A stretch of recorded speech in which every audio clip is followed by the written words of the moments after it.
tere tulemast kõigile ja täna on video Cross-Stitch Saga uuendustest. Kes nüüd ei tea, mis asi see on, siis see on tikkimisprogramm.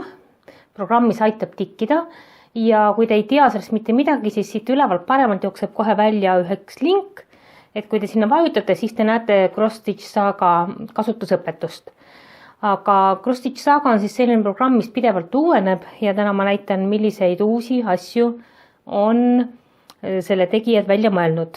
Cross-Stitch Saga märk on siis siin, näeb nii välja.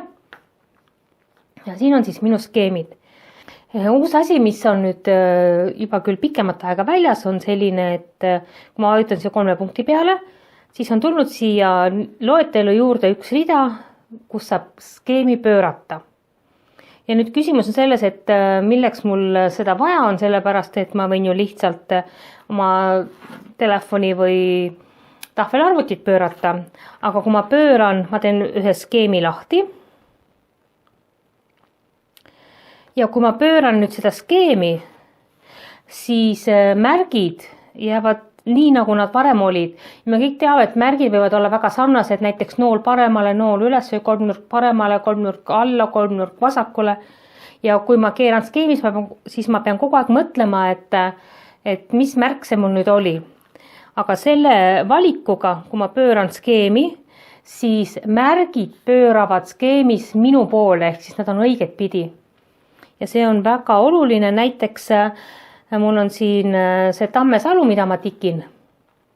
Ja kuna mul ei mahtunud ära ta niimoodi laiupidi raami peale, siis ma tikin teda nii-öelda külge ees ja selle skeemi ma pöörasingi, näete siia teistpidi, ta peaks siis olema muidu nii. Ja mina pöörasin selle skeemi teistpidi ja kui ma nüüd selle lahti teen, siis mul on märgid kõik täpselt nii, nagu nad peavad, et see nool paremale on nool paremale, mitte ei ole siis nool, mis ta siis tuleb alla või üles, kuhu ta tuleb. Et märgid keeravad kaasa, see on nagu hästi oluline ja tikkijad seda palusid programmi väljatöötajatel lisada ja see lisati. Selline funktsioon. Siis veel uusi ja huvitavaid asju, mis siin teha saab. Võtan selle skeemi näiteks lahti. Uus on nüüd see asi, et ennem oli siin 2 menüüd, nüüd need 2 menüüd on kokku ühendatud.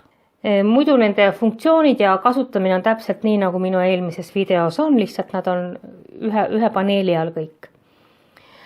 Siin on siis see märk, millega ma saan mingi osa skeemist välja tuua ja aktiivseks muuta. Ja kui ma kasutan 2 sõrme, siis ma saan seda skeemi suuremaks, vähemaks liigutada paremale vasakule. Ja nüüd on selline asi, et kui ma tahan seda piirkonda, aktiivset piirkonda mujale viida, siis ma pean kasutama 3 sõrme. Et kui ma võtan nüüd 3 sõrme kasutusele, siis ma saan seda aktiivset osa skeemi peal liigutada. 2 sõrmega ma ei saa teda liigutada. Muidu on sama siis see, ma keeran ta vahepeal nii pidi, et kui ma hoian näppu selle piirjoone peal, siis ma saan teda siis suuremaks ja vähemaks ja liigutada. Ja kui ma tahan teise kohta tõsta, siis 3 sõrme võtan appi. Nüüd veel on muudatusi, ma võtan selle ära, niimoodi ma lukustan siia vajutades ja sellega ma saan siis teha seda, et ma tikin ainult seda aktiivset ala, saan siin aktiivse ala sees märkida ära, mis riste mul tarvis on ja nii edasi, aga ma tulen kohe selle juurde veel tagasi. Ma võtan ära selle aktiivse ala. Nüüd järgmine uus asi, mis juures on siin, kus näitab mulineesid ja siia juurde on tulnud siis lisaks mulinee arvule, näete, on siin üks hall number ja see hall number näitab, mitu risti konkreetselt selle värviga tuleb tikkida. See on hea sellepärast, et kui meil hakkab töö valmis saama, siis ma näen ära, et mitu risti mul veel vaja teha on, et kas mul on vaja muretseda, kas mulineesid jätkub või mitte. Ja ma näitan ühe teise skeemi pealt, mida ma olen juba tikkinud, näiteks selle pealt. Kui mingisugune mulinee lõng enam kasutusse ei tule, see tähendab 0 risti on vaja sellega veel tikkida, siis siia tuleb selline väike linnukene värvilaigu sisse. Et seda mulineed mul enam tarvis ei lähe, see tähendab, ma võin ta oma organisaatori pealt ära panna, kõik selle skeemi puhul seda mulineed mul vaja ei ole. Nüüd, kui ma kasutan mingisugust piirkonda,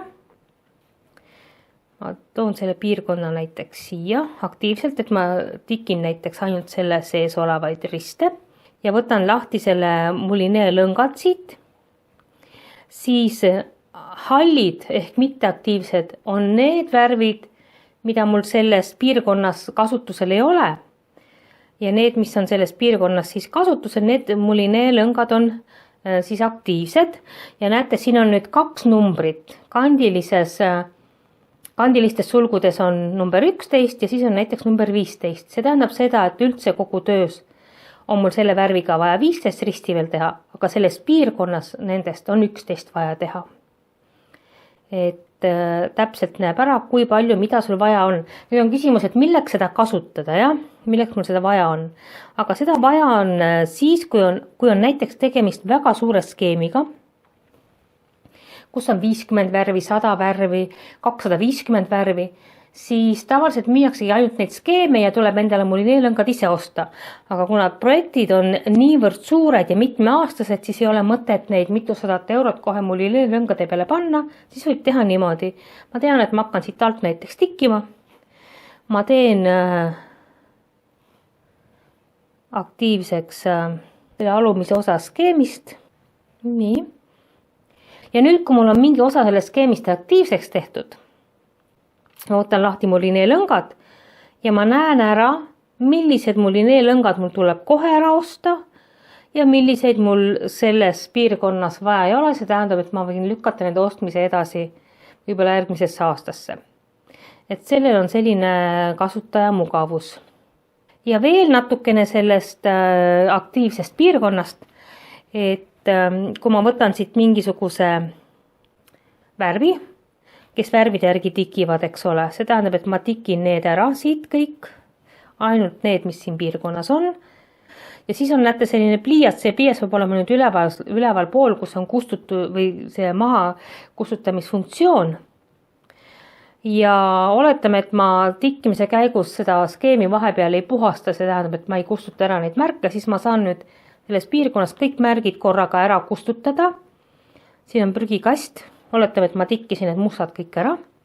Võtan prügikastist ja kõik on korraga ära kustutatud, et ma ei pea ükshaaval neid ristikesi siin kustutama. Jällegi hoiab aega kokku, kes värvide järgi tikivad. Ja samamoodi vastupidi siis, kui mul on see pliiats allpool, siis ma saan teha aktiivseks või tuua välja need märgid tagasi, mis ma olen ära kustutanud. Nüüd veel üks muudatus, mis on toimunud, on see, et siia statistika alla, selline joon, on lisandunud lisaks kalendrile, kus näeb päevi, millel on tikitud, ka selline kell ja siin on timer. Ja siit saab lisada siis endale sprindi. Ma vajutan siia, et alusta uut mõõtmist. Ma võin siia oma nime panna või võin kasutada seda, mida ta välja pakub. Ja nüüd sellest hetkest ta hakkab mõõtma, mitu risti ma olen tikkinud. See on eriti kasulik muidugi siis, kui keegi tahab teada täpselt, kui palju ta tikib, või siis alustab tikkimist näiteks õhtul ja lõpetab pärast südaööd, siis siin kalendris need ristid, mis on pärast südaööd tikitud, lähevad järgmisesse päeva. Aga taimeri peal siis sa näed, palju sa oled siis nii-öelda ühe sellise tikkimissessiooniga ära tikkinud.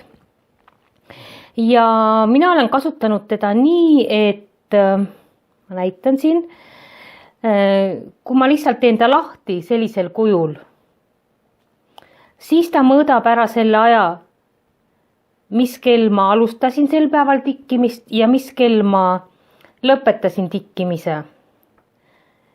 Ja näitab ära siis keskmise kiiruse ja näete, siin näitab ära ka selle, et selle aja jooksul, näiteks mul on 14.13 alustatud ja 20.55 tikitud. Reaalselt ma kasutasin seda programmi, ehk siis reaalselt tikkisin 2 tundi 18 minutit.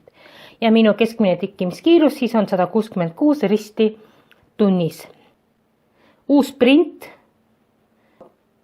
Vajutan siia ruutude nii-öelda linnukese, vajutan ta aktiivseks. Siis ta mõõdab nüüd sellel ajal, kui ta on aktiivne. Ja kui ma vahepeal näiteks võtan mulinee niite sealt välja või tegelen millegi muuga, siis ma vajutan siia ja siis ta paneb kinni selle taimeri. Et mida see annab? See annab selle, et lihtsalt niimoodi võttes selle taimeri lahti, ma näen, eks ole, mitu tundi ma sellel päeval olen tikkimisega tegelenud ja kui palju sellest on olnud aktiivset tikkimist. Aga kui ma nüüd lähen spetsiifilisemaks, vajutan siia ja vajutan siit, eks ole, ära, siis kui ma parasjagu seda ei kasuta, see tähendab seda, et mul on programm lahti, aga ma tegelen mitte tikkimisega, vaid nõelade vahetamise või mingi muu asjaga, siis ma näen, kui palju aega sellest tikkimise ajast mul kulub reaalselt pistete tegemisele. Ja mina pean ütlema, et kuskil peaaegu 40% kogu ajast näiteks selle töö puhul ma tegelesin mitte pistete tikkimisega, vaid sellele, et ma võtsin uue mulinee lõnga või panin järele jäänud selle sabakese sinna kuskile organisaatori peale, et mida rohkem neid mulinee värve on, mida tihedamini tuleb neid vahetada, seda rohkem läheb tegelikult aega kõige muu peale kui tikkimise peale. Ja see oleneb siis muidugi skeemi keerukusest. Nüüd võib-olla seda taimerit nii palju tavaline inimene ei kasutagi. Miks ta siia on lisatud? Sellepärast, et Venemaal, Ukrainas, Valgevenes, seal on hästi populaarne, eks ole, tikkimis YouTube. Ja nad korraldavad igasuguseid võistlusi ja mänge ja konkursse, mida iganes, muidugi koos auhindadega kõikidega. Ja siis seal on oluline nagu jälgida oma tikkimiskiirust või mitu pistet päevas, et sellepärast on see siia lisatud. Aga no põnev on ikkagi teada umbes, et kui kiiresti ma tikin, et teha näiteks plaane ja mitte ülearu palju endale planeerida või vastupidi, nagu võtta endale plaane juurde. Sellised uuendused on praegu ja muidugi kui tulevad järgmised uuendused, siis ma kindlasti teen sellest ka mingisuguse väikese kokkuvõtte, aga vaadake seda esimest osa, kus on põhjalik tutvustus. Tellige Tiina Peri Kasido kanal ja pange like, kui te saite midagi targemaks ja kui te tunnete, et midagi jäi nagu selgusetuks, siis kindlasti küsige, ma vastan. Nägemist!